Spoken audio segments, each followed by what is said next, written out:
Glória a Deus. Aleluia. Quero convidar você a abrir a sua Bíblia no livro de Mateus, no capítulo 20. Livro de Mateus, no capítulo 20. Quem recebeu muito de Deus ontem à noite? Amém? Quem recebeu muito de Deus ontem à noite diz aleluia. Quem está a receber, tem recebido de Deus nessa manhã, diz aleluia.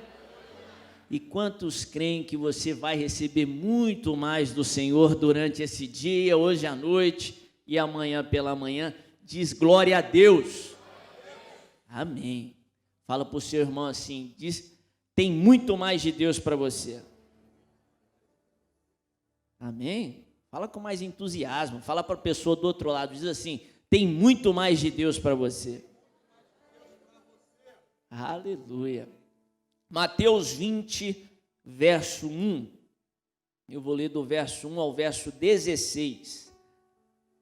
Evangelho segundo São Mateus, capítulo 20, verso 1 ao verso 16.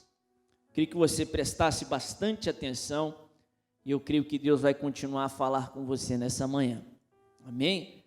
A palavra de Deus diz assim: pois o reino dos céus é como um proprietário que saiu de manhã cedo para contratar trabalhadores para a sua vinha. Ele combinou pagar-lhes 1 denário pelo dia e mandou-os para a sua vinha. Por volta das 9 horas da manhã, ele saiu e viu outros que estavam desocupados na praça. E lhes disse, vão também trabalhar na vinha, e eu lhes pagarei o que for justo. E eles foram. Saindo outra vez por volta do meio-dia e das 3 horas da tarde, fez a mesma coisa. Saindo por volta das 5 horas da tarde, encontrou ainda outros que estavam desocupados e lhes perguntou, por que vocês estiveram aqui desocupados o dia todo? Porque ninguém nos contratou, responderam eles. Ele lhes disse, vão vocês também trabalhar na vinha. Ao cair da tarde, o dono da vinha disse ao seu administrador, chame os trabalhadores e pague-lhes o salário, começando com os últimos contratados e terminando nos primeiros. Verso 9. Vieram os trabalhadores contratados por volta das 5 horas da tarde e cada um recebeu 1 denário. Quando vieram os que tinham sido contratados primeiro, esperavam receber mais, mas cada um deles também recebeu 1 denário. Quando o receberam, começaram a se queixar do proprietário da vinha, dizendo-lhes, estes homens contratados por último trabalharam apenas 1 hora, e o Senhor os igualou a nós, que suportamos o peso do trabalho e o calor do dia. Mas ele respondeu a um deles, amigo, não estou sendo injusto com você. Você não concordou em trabalhar por 1 denário? Receba o que é seu e vá. Eu quero dar ao último que foi contratado, eu quero dar ao que foi contratado por último o mesmo que lhe dei. Não tenho o direito de fazer o que quero com o meu dinheiro? Ou você está com inveja porque sou generoso? Assim os últimos serão primeiros e os primeiros serão os últimos. É muito difícil para o ser humano tentar entender ou compreender a graça do Senhor. O que é a graça de Deus? Às vezes parece até que ela, até um certo ponto, ela é injusta. E soa quando lemos esse texto que o Senhor da vinha aqui, representando o próprio Deus, o Senhor Jesus, está sendo injusto. É difícil para o ser humano entender por que coisas ruins acontecem com pessoas boas. Mas é mais difícil ainda para nós entender por que coisas boas acontecem com pessoas ruins. E isso é um aspecto da graça de Deus. A Bíblia fala que o senhor da vinha sai no dia e começa a contratar aqueles trabalhadores. Os que foram contratados primeiro, ele faz como se fosse um contrato com eles e fala, ó, no final do dia, você vai receber o pagamento correspondente ao dia de trabalho, 1 denário. A própria lei de Moisés determinava que o trabalhador das vinhas, eles teriam que receber o pagamento no final do dia. E depois de algumas horas, o senhor da vinha faz a mesma coisa, depois. No final do dia, na 5ª hora, ele ainda vê trabalhadores que estavam desocupados. Talvez muitos já definiam aquelas pessoas desocupadas como pessoas desocupadas, mas o senhor da vinha via o potencial neles e chama eles para trabalhar e fala, por que vocês estão desocupados? Vem também vocês. E na hora do pagamento, a Bíblia fala que o senhor da vinha, ele chama primeiro aqueles que foram contratados por último. E o interessante é que a Bíblia faz questão de mencionar que ele faz isso na frente de todos. Ele pega os que foram contratados por último, na frente dos que foram contratados em primeiro lugar, e começa a dar a recompensa, o pagamento. Soa! Parece para nós, se a gente olha com os olhos humanos, que Deus está sendo injusto. Por que Deus muitas vezes abençoa aquele que a gente considera menos merecedores, ou menos merecedor, na nossa frente? Por que Deus abençoa, em primeiro lugar, aqueles que nós consideramos que foram contratados depois, foram contratados por último, em primeiro lugar? E muitas vezes Deus faz isso na nossa frente, para que nós olhemos. O camarada nem queria aquilo que você estava querendo. Já tinha anos que você estava querendo, estava buscando, batendo na porta e nada. Na última hora, ele de repente começou a querer, talvez por influência sua.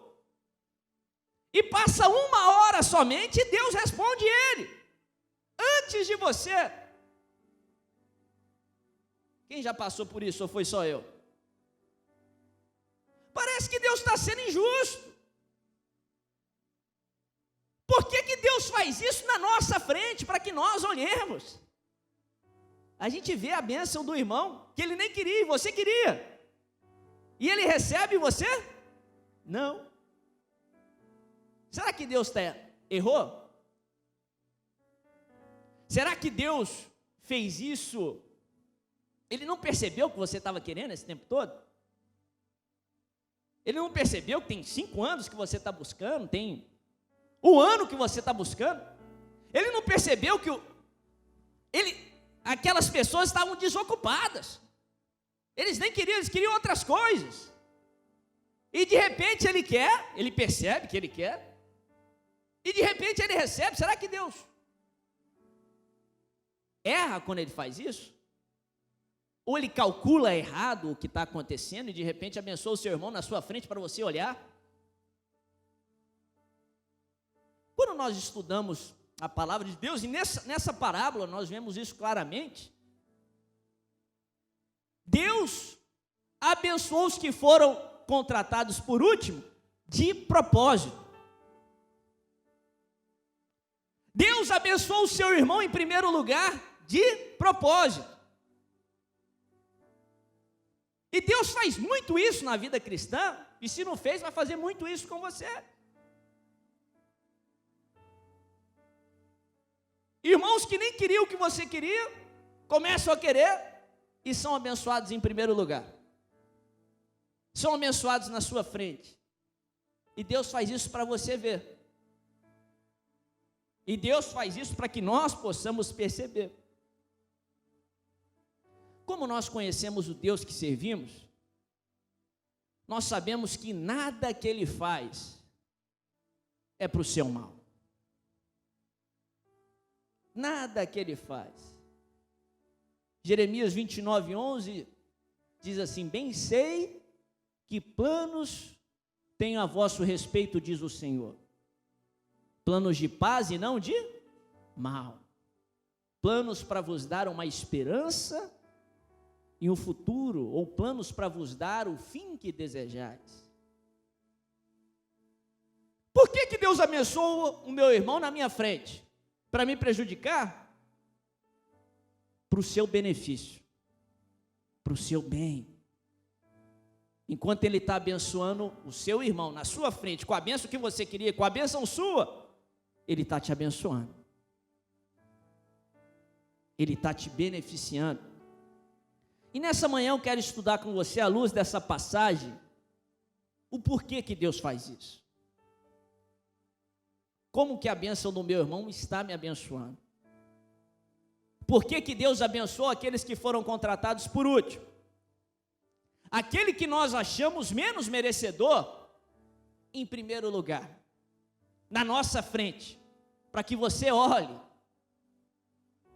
Eu quero estudar com você alguns princípios, algumas verdades, algumas bênçãos que o Senhor nos ensina, para que você possa viver o propósito do Senhor, para que você possa viver aquilo que o Senhor prometeu, através do ministério apostólico, prometeu para a Fonte da Vida, para 2015. 2015 de fato será o ano das grandes conquistas para a sua vida, grandes conquistas para a sua família e grandes conquistas para a Fonte da Vida, em nome de Jesus. Amém? Primeiro princípio, para você entender que tudo é de Deus. Fala comigo, tudo é de Deus. Mais uma vez, tudo é de Deus. Paulo nos ensina em Romanos que tudo foi feito por meio dele, por ele e para ele. Sua saúde é de Deus, sua vida é de Deus, tudo que existe no mundo é do Senhor. Ageu 2:8 fala que a prata e o ouro é dele. Os seus recursos pertencem a Deus. O que você tem pertence a Deus. Tudo é de Deus. Ele dá para quem Ele quiser, ou para quem Ele permitir. Ele tira de quem Ele quiser, ou de quem Ele permitir. Mas o que eu tenho é fruto do meu trabalho. Quem foi que te deu o ar para você respirar? Quem foi que te fez nascer no dia que você nasceu? Quem foi que te deu saúde para trabalhar? Quem foi que te deu o fôlego da vida para existir e possuir o que você tem? Tudo é de Deus. A palavra de Deus nos ensina o princípio da mordomia. O que no grego e no hebraico é uma palavra que no contexto de hoje seria a palavra administrador. Nós apenas somos administradores daquilo que é de Deus. Como numa grande empresa, numa grande companhia, o presidente, o diretor, o CEO daquela empresa é contratado para administrar os bens dos acionistas, dos donos da empresa. Se aquele presidente, se aquele CEO, ele administra mal, ele pode ser mandado embora. Ele pode perder a sua função, e os donos daqueles bens podem dar os bens para um melhor administrador. Da mesma forma, nós fomos chamados, Deus nos criou para administrar aquilo que é dele, tudo é dele. Por que Deus abençoou o irmão na nossa frente? Para que você nunca se esqueça que a bênção que Deus nos dá, primeiro pertence a Ele. O rapaz chega, mas Senhor, o Senhor deu a mesma coisa que eu queria para ele? Eu suportei o calor do dia, estou aqui o tempo todo, Estou buscando há muito mais tempo. O Senhor responde: eu não posso fazer o que eu quiser com o que é meu? Ou você está com inveja da minha generosidade? Tudo é de Deus. Quando você tem esse entendimento, você vence um sentimento, você vence uma ação que é extremamente nociva a você. Quando você entende isso, você vence o orgulho. O orgulho que diz: fui eu que fiz, na minha força que eu consegui. Você vence a soberba. A soberba que diz: eu mereço mais do que ele merece menos do que eu. E Provérbios, no capítulo 16, nos ensina que o orgulho, ele antecede a queda. E a soberba, ela precede a ruína. Orgulho e soberba, se tiver um lugarzinho no seu coração, porque a Bíblia fala que um pouquinho de fermento rebenta com a massa. Se tiver um pouquinho de orgulho, se tiver um pouquinho de soberba no seu coração, vai destruir tudo aquilo que Deus tem para você. É igual o pecado. O salário do pecado é o quê? Quando você entende, você tem a consciência que tudo é de Deus, tudo pertence a Ele, Ele dá para quem Ele quiser, Ele tira de quem Ele quiser, porque tudo pertence a Ele. Você vence de uma vez por todas o orgulho e a soberba no seu coração, e você é abençoado. A bênção do seu irmão te protege, a bênção do seu irmão protege o seu coração. Segunda verdade que nós aprendemos, por que Deus abençoou o irmão na nossa frente? Para que você se alegre com aqueles que se alegram. O apóstolo ministrou muito sobre isso. Romanos 12, Paulo nos ensina como nós devemos fazer para andar no amor e, portanto, andar no Senhor, porque Deus é amor. E ele nos fala sobre esses dois princípios, que nós devemos sim chorar com aqueles que choram e se alegrar com aqueles que se alegram. Devemos chorar com aqueles que choram, compadecer, ter misericórdia, isso é da natureza de Deus. Mas é mais fácil para a carne, para o ser humano, chorar com aqueles que estão chorando, porque isso envolve algo muito natural para nós, que é sentimentos, emoções. Você sente pena, você sente dó, mas se alegrar com aqueles que se alegram é muito mais difícil para a carne humana. Porque se alegrar com aqueles que estão se alegrando exige fé. Exige fé. Quando o seu irmão alcança uma bênção que você busca há anos, em pouco tempo, e vem sorrindo para você contar a notícia, você precisa ter fé para se alegrar. Você precisa ter confiança para se alegrar. Você precisa ter amor para se alegrar. Mas quando você se alegra com ele, você está dizendo no mundo espiritual: meu Deus sabe o que faz, meu Deus é soberano, meu Deus não erra. Eu vou me alegrar com ele, mas a minha hora vai chegar. Se alegrar com aqueles que se alegram exige ter fé no Senhor, exige confiar no Senhor, exige exercer a sua fé, exercer a sua confiança, exercer o seu amor. E o que acontece quando nós exercemos, quando nós exercitamos alguma coisa? Quando você exercita o seu músculo, o pastor trabalha em academia,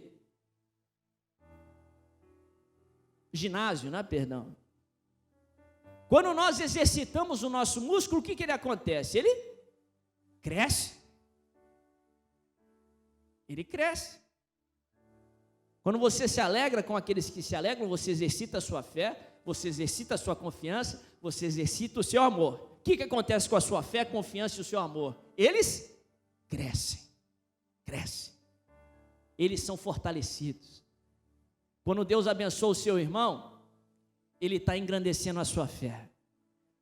Ele está elevando a sua confiança. Ele está fazendo com que o seu amor cresça. Quando Deus abençoa o seu irmão na sua frente, Ele está te abençoando porque Ele está te fortalecendo. Ele está fortalecendo você. Alegre com aqueles que se alegram. Terceiro, por que Deus abençoa aquele trabalhador que foi contratado por último, na nossa frente, para que nós olhemos a ele? Terceiro, para que você entenda que na vida cristã, o aprendizado é contínuo.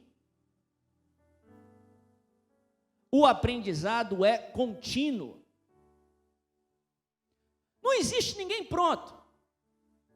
Você não está pronto para todo o propósito que Deus tem para a sua vida.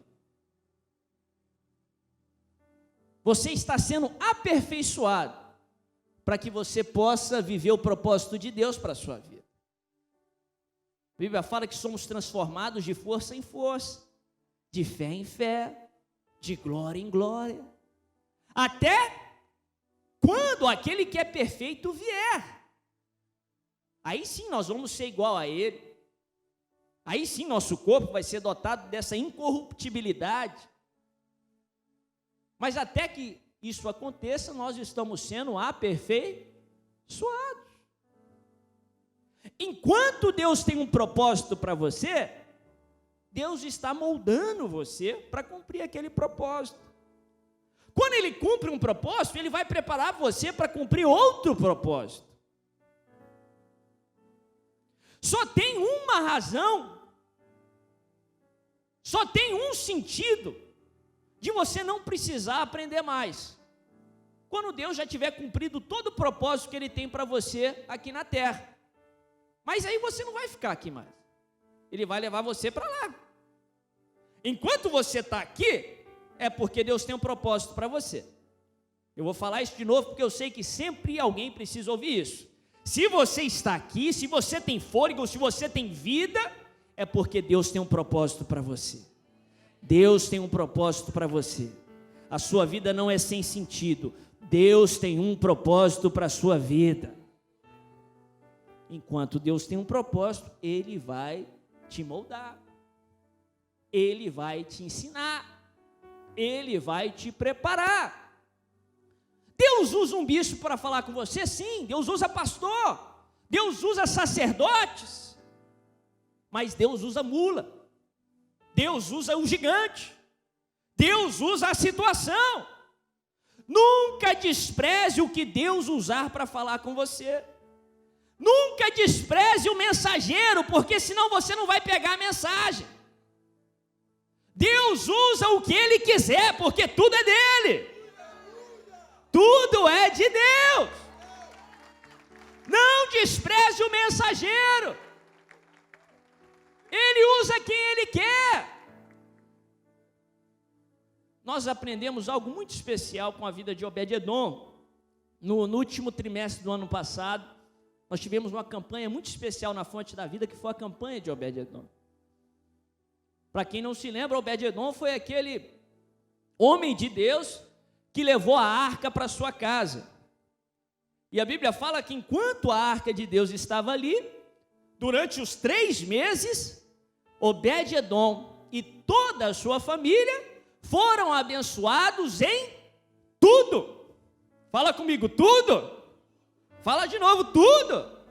Leve a arca de Deus para sua casa, porque você e a sua família vão ser abençoados em tudo. Mas eu gosto de estudar a vida de Obed-Edom na perspectiva de Davi. E Deus, Espírito Santo, me levou naqueles dias a estudar a vida de Obed-Edom na ótica de Davi. Para quem não sabe um pouco mais da história, eu quero falar um pouco mais do contexto. Davi e Obed-edom tinham objetivos muito parecidos. Quando Davi assumiu o reinado, Davi, como alguém apaixonado pelo Senhor, alguém que amava ao Senhor, o homem segundo o coração de Deus, ele tomou sua primeira decisão do seu reinado,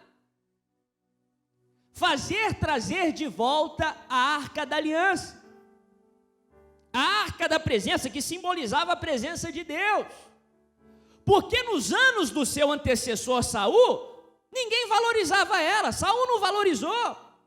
Façamos trazer a Arca da Aliança, porque nós não nos valemos dela nos dias de Saul. Ninguém valorizava a arca. Então Davi teve que convencer todo mundo, teve que ensinar todo mundo que a arca valia a pena ser traga de volta para a cidade de Davi, para Jerusalém, para o centro ali do povo, para o lugar de destaque. E ele convence ali os seus generais, ele convence os sacerdotes, ele convence os líderes do povo, ele convence o povo a trazer de volta a Arca da Aliança, porque a presença de Deus aonde está faz toda a diferença. E Davi, muito bem intencionado, depois de fazer tudo isso, ele traz a arca, e ele tenta trazer a Arca da Aliança à sua maneira. Muito bem intencionado, ele prepara aí um carro novo, um carro ultramoderno ali para a época. Ele pega homens valentes, homens conceituados ali no meio do povo, para trazerem a Arca da Aliança. Só que a Bíblia nos ensina que Deus havia estabelecido padrões. Deus havia estabelecido regras. Segundo a lei de Moisés, não era um carro novo que deveria trazer a arca. Não era homens conceituados ali no meio da sociedade que deveria trazer a arca. Mas havia legislações, havia princípios a serem obedecidos, havia sacrifícios a ser feitos. A arca só poderia ser levada pelos levitas, pelos sacerdotes. Havia normas, havia o padrão que Deus estabeleceu.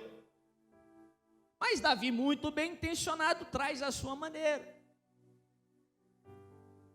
E no meio do caminho, a Bíblia fala que teve um obstáculo. Aquele carro ultramoderno, ele tropeça numa pedra. E a arca cai. O homem muito valente, muito bem intencionado, mas desobedecendo a palavra e a ordenança de Deus, ele estende a sua mão para pegar a arca. Como que se a presença de Deus precisasse de ajuda. E quando ele pega a arca, a Bíblia fala que ele é fulminado, ele é morto, na frente de todo mundo. Imagina Davi, queria trazer a arca porque amava o Senhor, convence todo mundo que a arca é tudo de bom, a arca é tudo que o povo precisava. Ele traz a arca e uma pessoa morre. Davi fica frustrado, o povo fica decepcionado. O povo de Israel tinha um histórico de se revoltar com seus líderes, e até querer matar os seus líderes. O povo fica frustrado e com medo da arca, com medo da presença. Davi traz a arca no momento que ninguém queria, convence todo mundo a querer, traz a arca e é frustrado. Davi busca algo que ele tem a certeza que é a vontade de Deus, mas ele é decepcionado, ele é frustrado. Nesse mesmo momento, a Bíblia introduz Obed-edom na história? Nesse momento que o povo estava com medo da arca, a Bíblia fala que Obed-edom traz a arca para sua casa. No momento que o povo estava com medo, no momento que ninguém queria,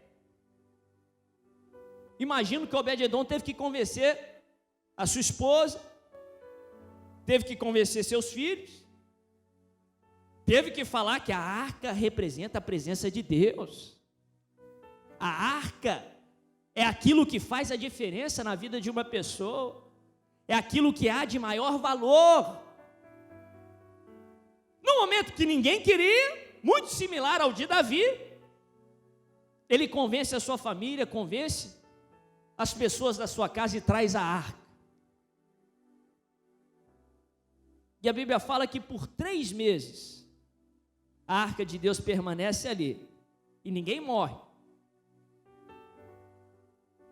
Obed-edom traz a arca de Deus para sua casa de acordo com as ordenanças do Senhor. Obed-edom era um levita. Ele traz segundo a palavra, em obediência, não em desobediência. E a Bíblia fala que ele é abençoado em tudo. Ele é tão abençoado que as pessoas começam a falar, começam a conversar, tanto que a conversa chegou no palácio de Davi. Talvez no momento de desânimo, de tristeza, de choro, ele tentou e não conseguiu. Ele foi frustrado. Aí ele ouve dizer: Obed-edom levou a arca de Deus. Só que ninguém morreu. Obed-edom foi abençoado em tudo, não só ele, sua família, sua casa, têm sido abençoadas em tudo. Davi queria trazer a arca, Obed-edom queria trazer a arca. Davi trouxe a arca no momento que ninguém queria, Obed-edom trouxe a arca no momento que ninguém queria. Davi queria a arca há mais tempo que Obed-edom. Talvez Obed-edom nem sabia que a arca um dia poderia vir para sua casa. Ele achava que isso era só coisa do rei. Davi queria muito mais tempo, Davi trabalhou muito mais para ter a arca, e se esforçou muito mais, pôs a cara para bater, pagou um alto preço, mas Davi foi frustrado.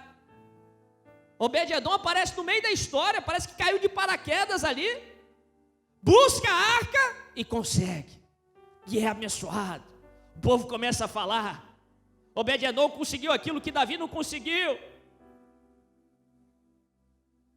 Davi nos ensina uma lição perfeita do que fazer numa situação dessa. A Bíblia mostra todos os erros de Davi,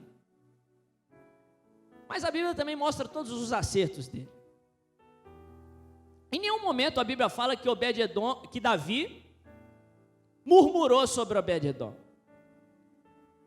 Em nenhum momento a Bíblia fala que Davi tentou diminuir Obed-edom. Se eu tivesse feito, eu conseguia também. Em nenhum momento você vê Davi reclamando com Deus: Deus, o Senhor não me ama. Em nenhum momento você vê Davi desistindo: eu nunca mais vou trazer a arca. Também, Deus, tentei, não consegui, agora leva a arca para lá. Mas Davi sabia que a arca era de Deus, a presença era de Deus, ele dá a ela a quem ele quiser. Davi se alegrou com Obed-edom, a Bíblia não fala que ele se entristeceu. E sobretudo, Davi aprendeu com aquela lição. Davi aprendeu com Obed-edom. Davi aprendeu com o irmão dele. A arca só poderia ser traga pelos levitas. A arca só poderia ser traga da maneira que Deus havia estabelecido.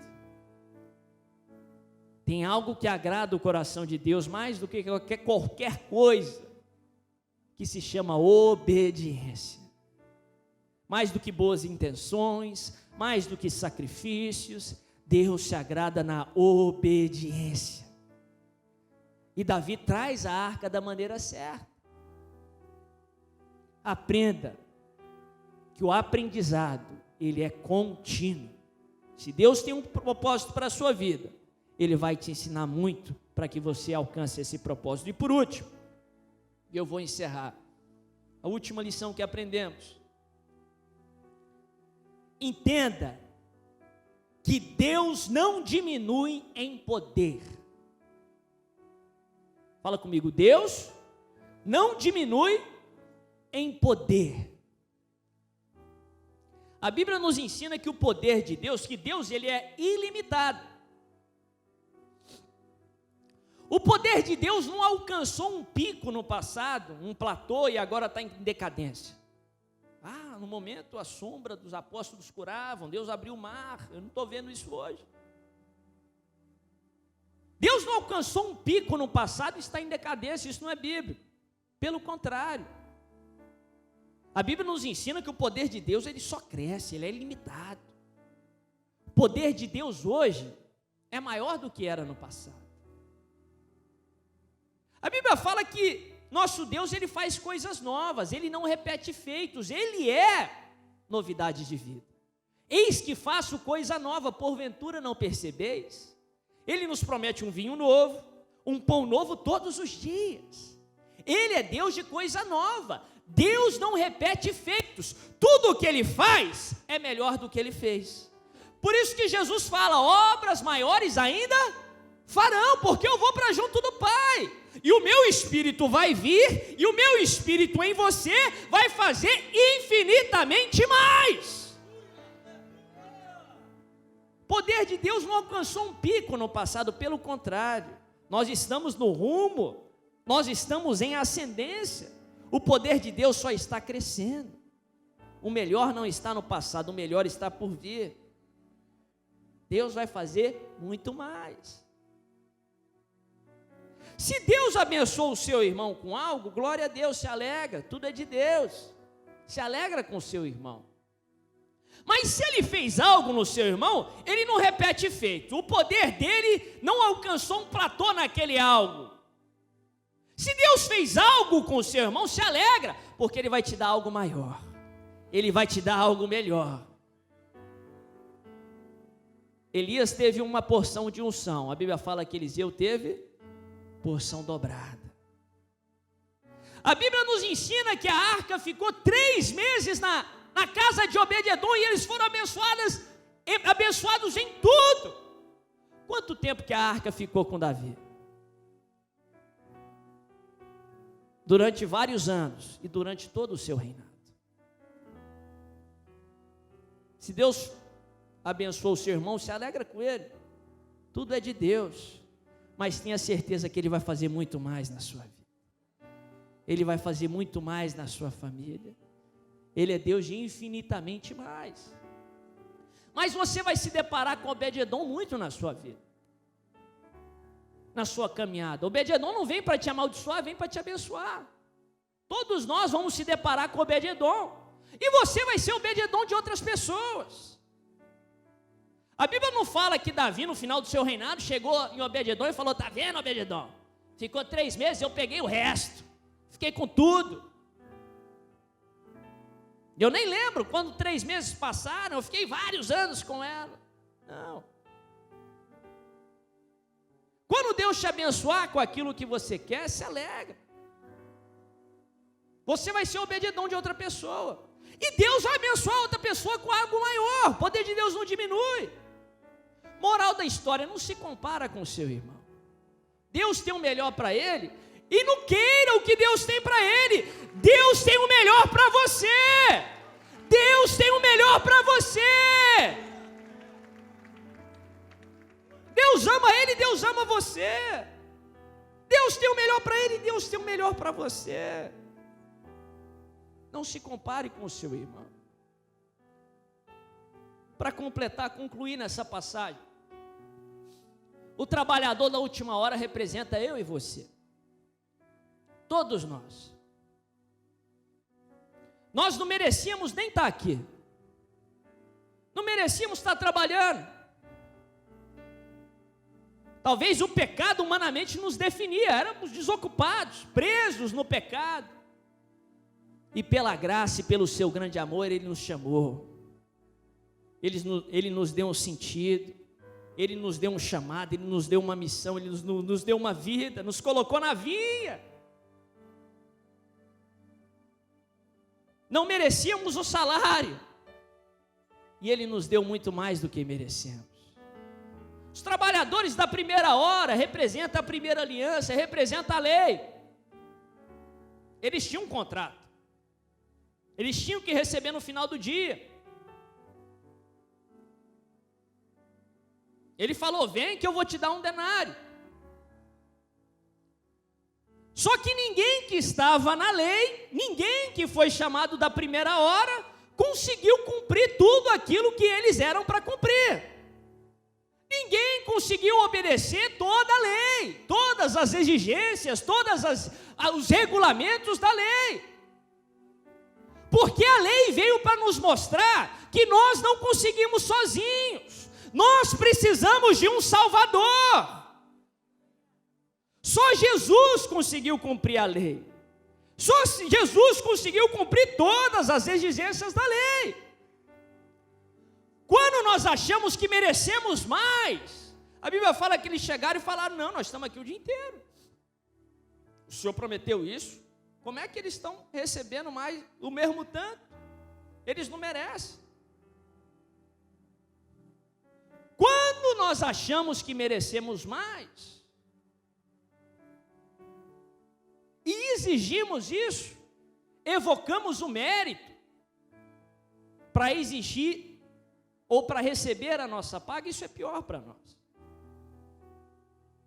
Eu quero, o mestre falou: toma, vá. Você merece menos do que você acha. Se for pelo mérito, você não conseguiu cumprir a lei. Você não conseguiu cumprir as exigências. A graça de Deus nos leva a ter aquilo que a gente não merece. Aqueles que foram chamados por último na quinta hora, número 5, segundo a numerologia bíblica, representa o número da graça. Aqueles que foram chamados na quinta hora do dia foram aqueles que foram chamados pela graça. O Senhor nem evocou a recompensa, Ele falou: vem trabalhar, por que vocês estão aí? Eles não vieram à base de um contrato, eles vieram à base da confiança. Confiança naquilo que Ele poderia dar. E a Bíblia fala que na hora de receber, aqueles que foram pela graça, eles recebem em primeiro lugar. A graça de Deus que nos leva a ter aquilo que nós não merecemos. Agora, quem achava que merecia mais, quem achava que deveria ser primeiro, esses vão ser os últimos. Aquele que acha que deve menos, esse ama pouco. Mas aquele que sabe que deve muito, esse ama mais. Aquele que sabe que se não fosse a misericórdia de Deus, se não fosse o seu grande amor, você não merecia nem trabalhar, quanto menos ter a recompensa. Esses sim vão receber graça, amor e infinitamente mais a recompensa. Você e eu somos os trabalhadores da última hora. Pela graça e pelo amor de Deus fomos chamados. Pela graça e pelo amor de Deus podemos trabalhar, podemos lutar, podemos conquistar, podemos exercer o chamado de Deus nas nossas vidas. E vamos viver tudo o que Ele tem para nós aqui e por toda a eternidade, em nome de Jesus. Se você crê nisso, fica em pé, em nome de Jesus. Pega na mão da pessoa que está do seu lado. Fala para ele assim: é pela graça. Segura, se você pode fechar o corredor, vai na pessoa que está do outro lado e diz assim: é pela graça, meu. Fala para outra pessoa aí à sua volta, diz assim: é pelo amor. Feche os seus olhos. Começa a orar ao Senhor aonde você está, em nome de Jesus. Curva a sua cabeça, faz sua oração ao Senhor. Todos nós encontramos e vamos encontrar muitos Obed-edoms. Não tenta diminuir o que Obed-Edom conseguiu, mas saiba que Deus tem o melhor para você. Começa a dizer: Senhor, me perdoa, Pai, se eu achei que o seu poder era limitado, ou se inconscientemente eu agi como se o seu poder fosse limitado. O Senhor não diminui em poder, o Senhor é Deus de infinitamente mais. Levanta a mão do seu irmão, começa a orar ao Senhor aonde você está. Passe alguns instantes orando. Ore, ore, fala: Senhor, eu sou grato a Ti pela Sua graça, grato a Ti pelo chamado, Senhor. Eu sou grato a Ti, Senhor, sou grato. Eu Te agradeço, Senhor. Eu sei que Tu tens um plano maravilhoso para a minha vida. Ajuda-me a me alegrar quando o Senhor levantar meu irmão, Senhor.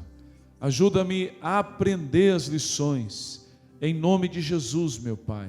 Ore por alguns instantes, esteja orando, esteja entregando a sua vida completamente ao Senhor, completamente ao Senhor, completamente ao Senhor. Põe a mão no seu coração, enquanto os irmãos vão cantar essa canção, esteja orando, fala: Senhor, estou aqui diante de Ti, diante da Sua presença, diante da Sua graça, em nome de Jesus, Pai. Tu sabes Ore. muito bem Ore, meu querido. aquilo que Oh, Espírito Santo de escondo, Deus, nada é Espírito Santo, oculto Senhor, aos teus eis-nos lindos aqui, Senhor. olhos. Obrigado, Jesus. No meu coração, Obrigado, Senhor, pela graça há derramada. coisas que ninguém vê, Oh, Espírito de Deus, mas abra a porta e deixo Espírito de Deus, você entrar. Entrego oh, Espírito de tudo a Ti. Deus. Diz isso a Ele. Se você quer entregar tudo a Ti, tudo ao Senhor, vem até aqui à frente, saia do seu lugar. Fala: Senhor, eu quero aprender, quero aprender, quero aprender, Senhor. Teu caminho é um ensino contínuo. Vem até aqui, vem até a frente, orando. Ore em nome de Jesus, Pai. Oh, Espírito Santo, Tu sabes muito bem aquilo que escondo, nada é oculto estamos diante de Ti, Senhor. aos Teus lindos Obrigado, Jesus. olhos. Obrigado, Jesus. No meu coração Oh, há Espírito coisas Santo. que ninguém vê, Oh, Espírito de mas Deus. abra a porta e deixo Santo, você entrar. Entrego tudo a Ti. Levanta suas mãos, cante tudo a Ti, Senhor. A Ti. Yeah, oh. Entrego tudo a Ti. Tudo a Ti.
Tudo a Ti, levanta suas mãos e canta. Entrego tudo a Ti, tudo a Ti, Senhor. Eu entrego tudo a Ti, tudo a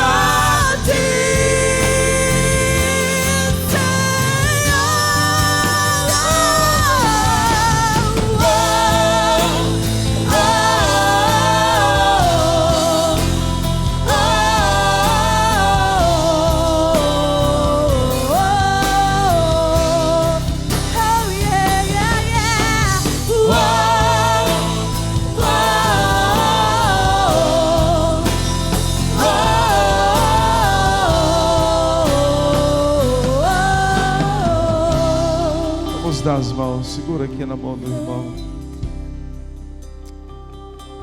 Olha aqui para mim, por favor.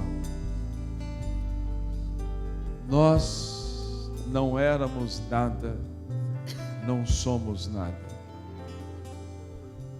Dependemos 100% de Deus.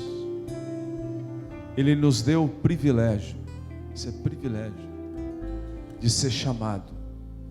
E agora, o que Deus vai fazer na sua vida é infinitamente mais do que você pode imaginar. Quem é grato ao Senhor? Quem é grato ao Senhor? Olha para a pessoa que está perto de você e fala: quando você encontrar o Obed-Edom, se alegra. Quando você for um Obed-Edom, não menospreze Davi. Amém, pessoal? Tem dia que nós somos Obed-Edom e tem dia que nós somos Davi. Essas posições se alteram. Obed-Edom podia ter falado: está vendo? Quem tem que ser rei sou eu. Né? Davi foi punido, eu não. Davi podia ficar amargurado, também não. Então fala para o irmão que está perto de você, fala: um dia você é Obed-Edom, um dia você é Davi. As posições mudam, então aprende com isso. Amém?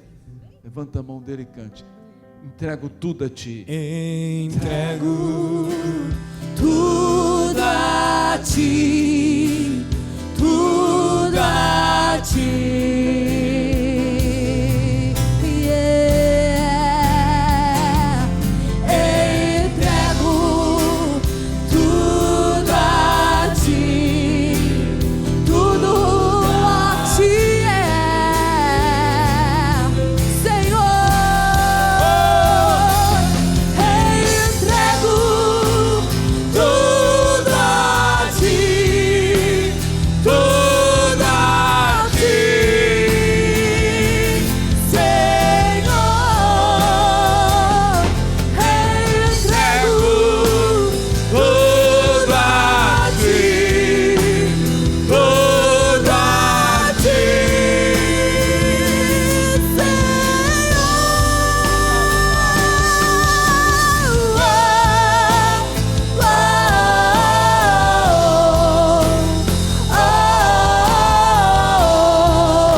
Fonte de Comunicação está a levar mensagens de transformação a milhares de famílias portuguesas. Por vezes, a lugares distantes onde sequer tem uma igreja. Através da televisão, da internet, literaturas e rádio, vidas têm sido alcançadas e recebido o amor de Deus. Você também pode fazer a diferença, a doar e a ajudar a Rede Fonte Portugal de Comunicação a implantar o Reino de Deus na Terra. Torne-se um parceiro missionário e faça parte desta rede que leva vida e esperança àquele que mais necessita. Parceiro missionário.